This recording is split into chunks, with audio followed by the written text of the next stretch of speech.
С Ингушетии. Ингуш. Вы давно здесь? С начала войны, с 20-21 августа, перешел перевал. Среди добровольцев ингушских есть погибшие в Абхазии? Есть трое. Двое на Шомах погибли. Один получил ранение еще раз, потом в госпитале скончался. Магомед, скажи, а в Абхазию ты приехал по зову сердца? Да. Он ничего не сказал. Через месяц дома узнали, что я Абхазия. И вместе с ними перешел перевал.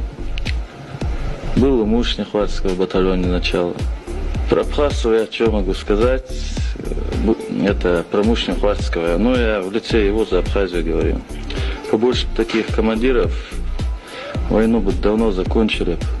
Участие ингушских добровольцев, воевавших за освобождение абхазского народа, было ощутимо. Ингуши-добровольцы, погибшие в войне за освобождение Абхазии и позже удостоенные высшими государственными наградами Абхазии. Белхароев Назир погиб в ноябре 1992 года. Волхиев Леча погиб в ноябре 1992 года.